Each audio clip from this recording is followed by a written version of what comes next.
Ada beberapa misteri sejarah yang mungkin tidak akan pernah terpecahkan. Terkadang itu karena materi galian yang relevan telah hilang atau situs arkeolog telah dihancurkan. Di lain waktu, itu karena bukti baru tidak mungkin muncul atau bukti yang masih ada terlalu kabur untuk mengarahkan para ahli ke sebuah konsensus.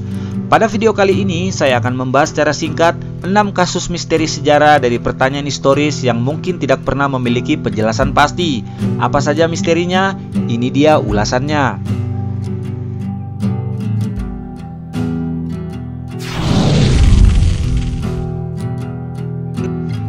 Jack the Ripper adalah pembunuh berantai tak dikenal yang aktif di daerah yang sebagian besar miskin di dalam dan di sekitar distrik Whitechapel di London pada tahun 1888.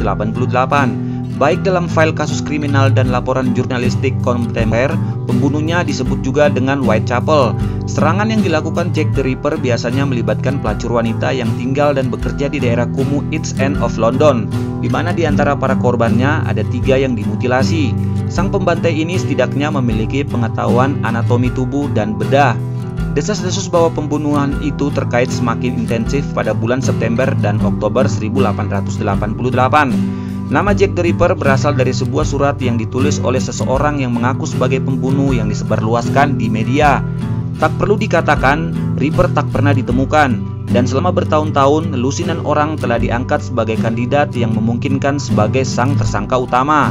Tampaknya tidak mungkin identitas sebenarnya dari Jack the Ripper akan diketahui dengan pasti.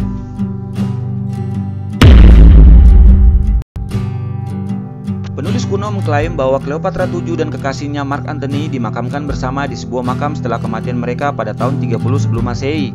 Penulis Plutarch yang hidup pada tahun 45 sampai dengan 120 Masehi menulis bahwa makam itu terletak di dekat kuil Isis Dewi Mesir dan merupakan monumen tinggi dan indah yang berisi harta karun yang terbuat dari emas, perak, zamrud, mutiara, kayu hitam, dan gading. Lokasi makam tetap menjadi misteri. Pada tahun 2010, Sai Awas, mantan Menteri Barang Antik Mesir, melakukan penggalian di sebuah situs di dekat Alexandria yang sekarang disebut Taposiris Magna, yang berisi sejumlah makam yang berasal dari era ketika Cleopatra VII memerintah Mesir. Sementara banyak penemuan arkeolog yang menarik perhatian, makam Cleopatra VII tidak pernah termasuk di antara mereka yang dilaporkan Hawas dalam serangkaian rilis berita. Para arkeolog telah mencatat bahwa meskipun makam Cleopatra masih bertahan hingga hari ini, makam tersebut mungkin telah dijarah dan mengalami kerusakan berat dan tidak dapat diidentifikasi.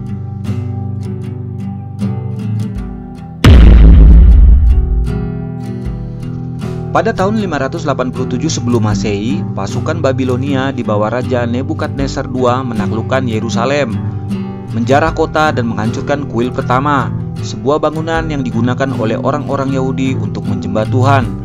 Kuil pertama berisi tabut perjanjian yang membawa loh-loh batu yang mencatat 10 perintah Allah. Nasib tabut pun menjadi tidak jelas. Sumber-sumber kuno menunjukkan bahwa bahtera itu dibawa kembali ke Babilonia atau disembunyikan sebelum kota itu direbut. Mungkin juga bahtera itu hancur selama penjarahan kota. Bagaimanapun, lokasi bahtera tidak pernah diketahui. Sejak hilangnya, sejumlah cerita dan legenda tentang nasib tabut perjanjian telah diceritakan. Satu cerita menunjukkan bahtera itu akhirnya sampai ke Ethiopia, di mana ia disimpan sampai sekarang. Cerita lain mengatakan bahwa bahtera itu tersembunyi secara ilahi dan tidak akan pernah muncul sampai seorang Mesias tiba.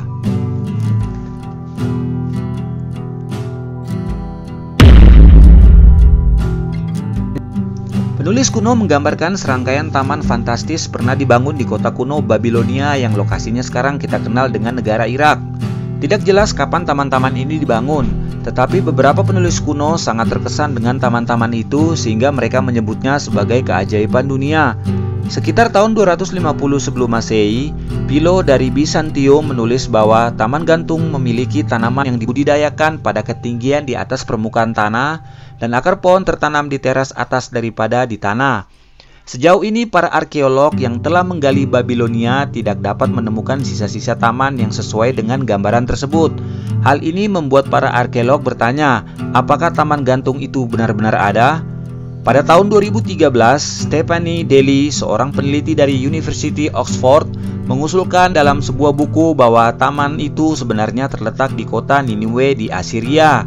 Selama 2 dekade terakhir, baik area yang dulunya dikenal sebagai Babylon maupun Niniwe ini telah mengalami kerusakan akibat perang dan penjarahan, dan tampaknya misteri ini tidak akan pernah terpecahkan sepenuhnya.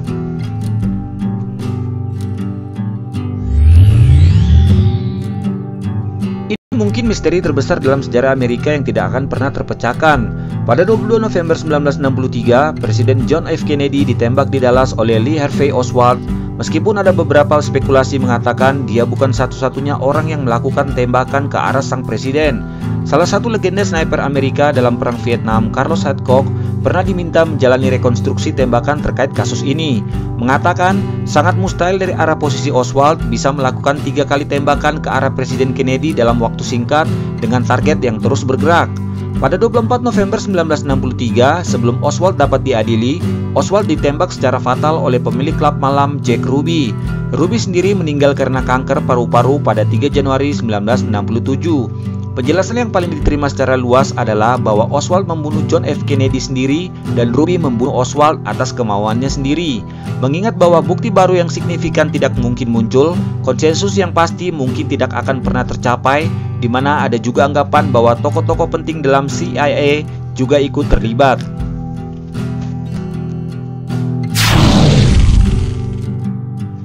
Ditulis pada abad keempat sebelum Masehi, filsuf Yunani Plato menceritakan sebuah kisah tentang sebuah negeri bernama Atlantis yang ada di Samudra Atlantik dan konon menaklukkan sebagian besar Eropa dan Afrika pada zaman prasejarah. Dalam ceritanya, orang Athena prasejarah menyerang balik Atlantis dalam konflik yang berakhir dengan hilangnya Atlantis di bawah gelombang. Meskipun tidak ada pakar yang percaya bahwa cerita ini benar, beberapa orang berspekulasi bahwa legenda tersebut mungkin saja diilhami sebagian oleh peristiwa nyata yang terjadi dalam sejarah Yunani. Salah satu kemungkinannya adalah bahwa peradaban Minoan yang berkembang di Pulau Kreta hingga sekitar tahun 1400 sebelum Masehi dapat mengilhami kisah Atlantis. Meskipun Kreta berada di Mediterania dan bukan di Atlantik, di mana pemukiman Minoan mengalami kerusakan parah akibat letusan gunung Thera di Yunani. Selain itu, para arkeolog menemukan bahwa Minoan akhirnya dikalahkan atau dipaksa untuk bergabung dengan sekelompok orang yang disebut Mycenaean yang tinggal di daratan Yunani. Sampai dengan saat ini tidak ada bukti atau petunjuk pasti dari keberadaan kota Atlantis yang sebenarnya. Hey, jika ulasan ini menambah pemahaman kalian, jangan lupa untuk subscribe, like, komen, dan tentu saja di-share. Saya Juan Montero, sampai jumpa di video lainnya.